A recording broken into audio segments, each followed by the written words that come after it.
আসসালামু আলাইকুম প্রিয় দর্শক। ডোনাল্ড ট্রাম্প সাহেবকে নিয়ে নিউজটা এটা হলো আপনার গাজা ইসরায়েল যে 20 দফা শান্তি চুক্তি, এই চুক্তির প্রথম অংশ শুরু হয়েছে, দোনো পক্ষই স্বাক্ষর করছে।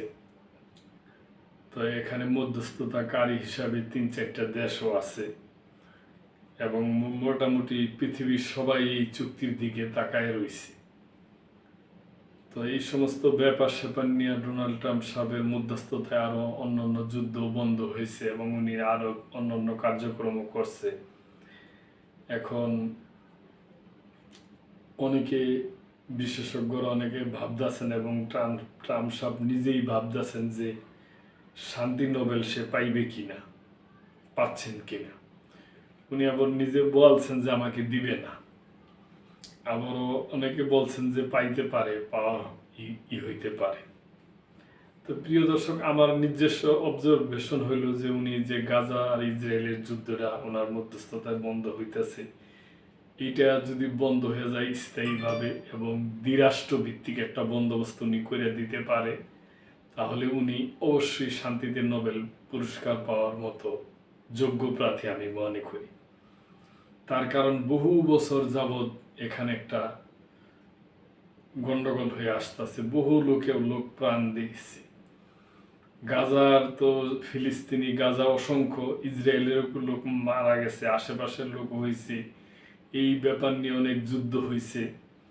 তবে আমি আশা করব যদি শান্তি চুক্তিটা যেন স্থায়ী হয় এবং দ্বিরাষ্ট্র ভিত্তিক যেন একটা বন্দোবস্ত হয়, এটা যদি হয় তাহলে ওনাকে শান্তি নোবেল পুরস্কার দেওয়া উচিত। এটা আমার ব্যক্তিগত অবজারভেশন প্রিয় দর্শক, আমি বলি না যে আমার সাথে আপনারা একমত হন। এই সমস্ত ব্যাপার নিয়ে নিউজটা। শান্তিতে নোবেল পাচ্ছেন ট্রাম্প, এখানে চিহ্ন আছে আর কি, প্রশ্নবোধক না, এটা একটা আর কি চিহ্নটা এখন আমার নামটা মনে আসতেছে না। যুক্তরাষ্ট্রের প্রেসিডেন্ট ডোনাল্ড ট্রাম্পের নাম নোবেল শান্তি পুরস্কারের সম্ভাব্য প্রার্থী হিসাবে লোকমুখে গত কিছুদিন ধরেই আলোচনা চলছে। তবে প্রশ্ন হলো, তিনি কি সত্যি এই পুরস্কার অর্জন করতে পারবেন? ট্রাম্পের দাবি, মধ্যপ্রাচ্য সহ বিভিন্ন এলাকায় যুদ্ধ থামানো সহ নানা মাত্রিক উদ্যোগকে তার নোবেল অর্জনের পথ প্রশস্ত করেছে।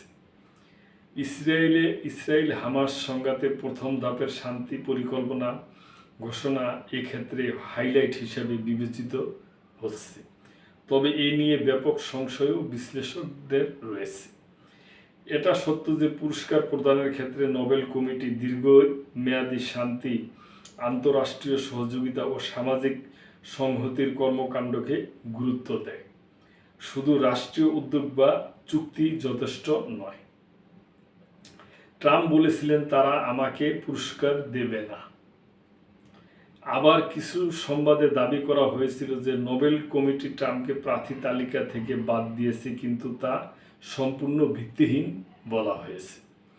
নোবেল কমিটিতে উদ্যোগ বা প্রার্থীর উপর রাজনৈতিক চাপ প্রয়োগ পছন্দ নয় বলে বেশ কয়েক সদস্য জানিয়েছেন।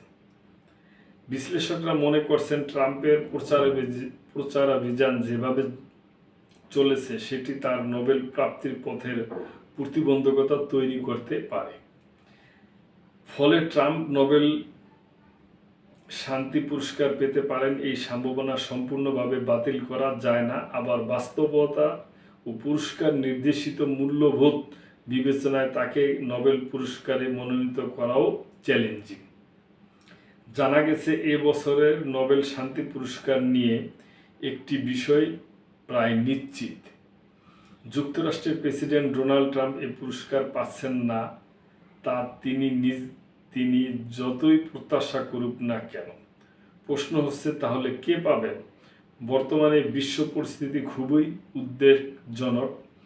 1946 সালে সুইডেনের উপসালা বিশ্ববিদ্যালয় বৈশ্বিক সংঘাত নিয়ে তথ্যভাণ্ডার তৈরি শুরু করে। এরপর থেকে বিশ্বব্যাপী কমপক্ষে একটি রাষ্ট্রের সঙ্গে যুক্ত যুক্ত সশস্ত্র সংঘাতের সংখ্যা 2024 সালের মতো কখনোই এত বেশি ছিল না। ট্রাম্প একাধিকবার দাবি করছেন তিনি 8টি সংঘাতের সমাধান করে নোবেল শান্তি পুরস্কার পাওয়ার যোগ্য হয়েছেন, কিন্তু বিশ্লেষকরা মনে করেন তাকে কমিটি বেছে নেবে না, অন্তত এবছরের জন্য। সুইডেনের আন্তর্জাতিক সম্পর্ক বিশেষজ্ঞ অধ্যাপক পিটার ভ্যালেন্টিন্স এএফপিকে বলেন, না, এবছর ট্রাম্প নোবেল পাচ্ছেন না। তিনি আরও বলেন, তবে হয়তো পরের বছর, তখন হয়তো তার নানা উদ্যোগ, বিশেষ করে গাজা সংকট নিয়ে পদক্ষেপের বিষয়ে ধোঁয়াশা কেটে যাবে। ইতিমধ্যে বেশ কয়েকটি ক্ষেত্রে অবদানের জন্য নোবেল পুরস্কার প্রাপ্তের নাম ঘোষণা করা হয়েছে। আগামীকাল শুক্রবার নরওয়ের নোবেল কমিটি স্থানীয় সময় বেলা 11টায় বিজয়ীর নাম ঘোষণা করে এই প্রতীক্ষার অবসান ঘটাবে। তো প্রিয় দর্শক, আমার ওই একটাই দাবি যে শান্তি শুরু হয়ে গেছে, আল্লাহর রহমত। এখন এই স্থায়ীভাবে শান্তি এবং দ্বিরাষ্ট্র ভিত্তিক একটা বন্দোবস্ত যেন ট্রাম্প করে, এটা যদি করে তাহলে উনি অবশ্যই যোগ্য শান্তিতে নোবেল পুরস্কার পাওয়া। এবছর না হলে আগামী বছর তাকে দেওয়া উচিত আমি মনে করি। প্রিয় দর্শক, এ ব্যাপারে আপনাদের যা বক্তব্য আছে তা অবশ্যই কমেন্ট করবেন এবং লাইক, শেয়ার, কমেন্ট করে সাবস্ক্রাইব করে মেম্বারশিপ নিয়ে আমাদের পাশেই থাকবেন। আল্লাহ হাফেজ।